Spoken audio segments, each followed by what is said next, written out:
It's so stupid, it's positively brilliant. The Brilliant Idiots Podcast.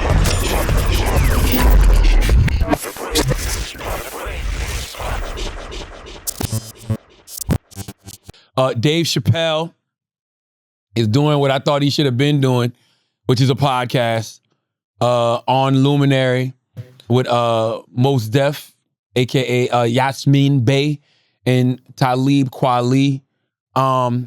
I'm interested in this only because I'm one of those people who don't think podcasts behind a paywall work. If Chappelle can't get people to pay for a podcast, I don't think nobody will. People like to use the Patreon model as an example.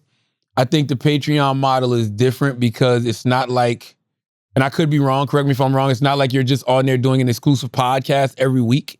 Don't y'all do exclusive content just for the Patreon shows? No, we just do one extra episode a week. Okay. Which is on Patreon.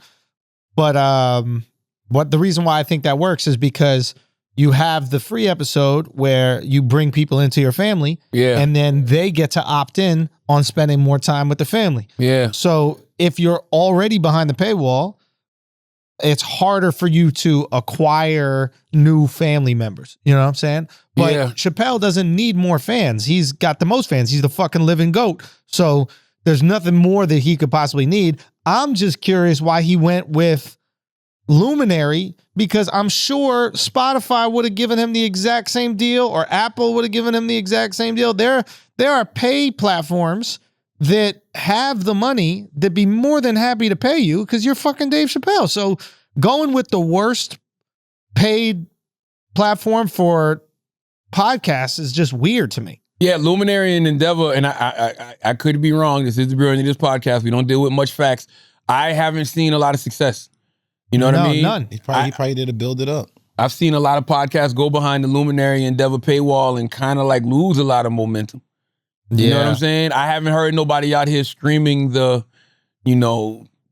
successes of being behind Luminary and Endeavor. No disrespect to those companies, and I'm glad y'all landed a big fish like Dave Chappelle, but I just want to see. I just want to see if it'll work or not. That's all. I don't know.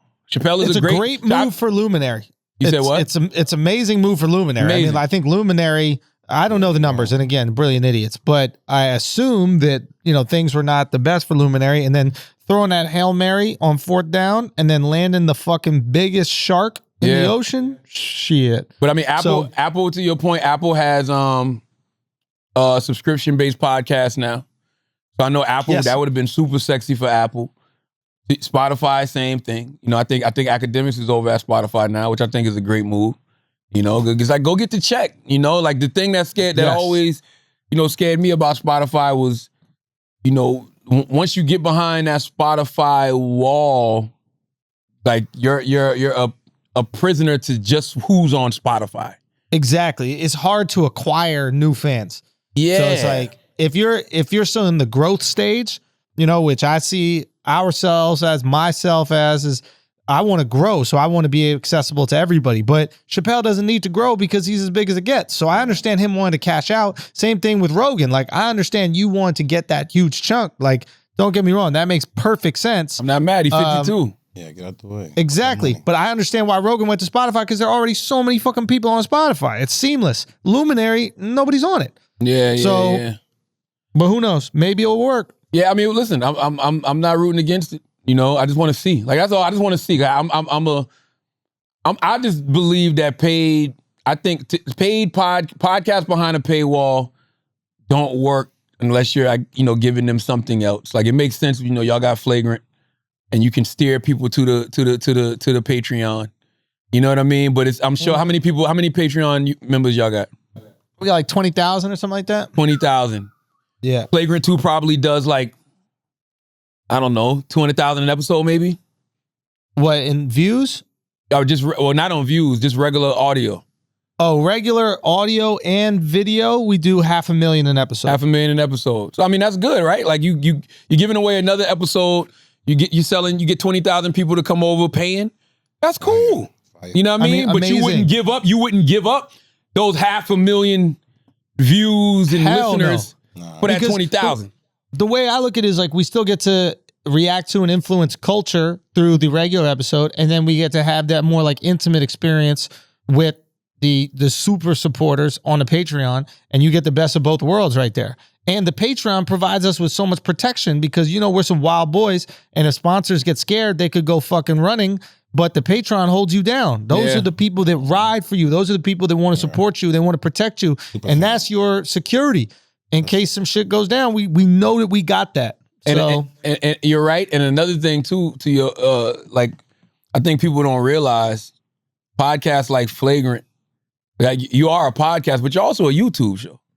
yes, You know what I'm saying? So you got two different audiences. There might be people that watch y'all on YouTube that don't listen to the audio, and vice versa. so many.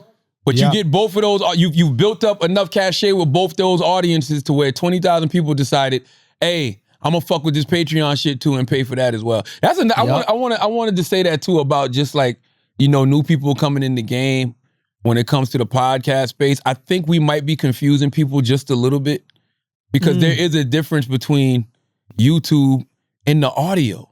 You know what I mean? Like, you know, I see comments on YouTube and they be like, damn, man, Brilliant Idiots should be bigger. I'm like, yo, Brilliant Idiots is one of the biggest podcasts out here, audio-wise. You know what I'm saying? But they're looking at YouTube. We came into podcasting when it was almost strictly audio. Yes.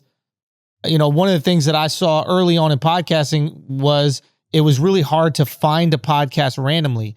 So that's when I brought in my little brother and I was like, yo, let's videotape all these things because I see the success of the Breakfast Club and how so many new people can find the Breakfast Club from those YouTube videos. So I'm like, yo, if we put out YouTube videos, maybe people could find us through YouTube and then start listening to the whole podcast. Absolutely. But we came through at a time where it was audio. So the majority of our listeners / viewers are audio. Flagrant grew through video. That's right. So many people saw my stand-up clips. So many people saw my appearances on other big podcast platforms like my TED Talks and shit. So they knew me from YouTube and then came over to this podcast that was also on YouTube. So it's really interesting to see like how your audience... But you know what's crazy is happening is now our YouTube is growing. Yeah. Because y'all are a great YouTube Brilliant. show. But for Brilliant, now our YouTube is starting to grow. Oh, yeah, I mean, because we're here consistently, you know what I mean? It looks like we got a fucking set, you know what I mean? Like, it's the same shit. But I just want the kids out there to know, or the new people coming into the space, that it is two different things. I guess we're kind of blessed because, like you said, we were around before the YouTube thing was a thing. But a lot of these people are coming in, starting YouTube shows first, That's what it is. and saying this is a podcast. Like, no, it's not. It's a YouTube show. You know what I mean? Because you can, and some of these people are doing YouTube with no audio on the podcast. Like, at least put your shit on SoundCloud, put your shit on Apple. You know what I mean? Put your shit on Spotify, put your shit where you can actually listen to podcasts too. Put it everywhere. I think you should put it everywhere. Like, I mean, I think a lot of people probably saw Breakfast Club as a YouTube show, but it was a radio show. 100%. But it's also a podcast. It's also a podcast now. It's a clip show. Like, I bet you there are people who only watch Brilliant Idiots clips. They don't even watch the full episode or listen. They just watch the clips. That's how I am with certain podcasts. Yeah, like, I'll watch tons of Rogan clips. Like, I'll watch more clips than the fucking podcast itself. But for whatever reason, I just like digesting things in shorter amounts of time. And if it's somebody I really love, then I'll listen to the whole episode on Rogan. So I feel like it's smart to put yourself out there for all the different ways to consume things.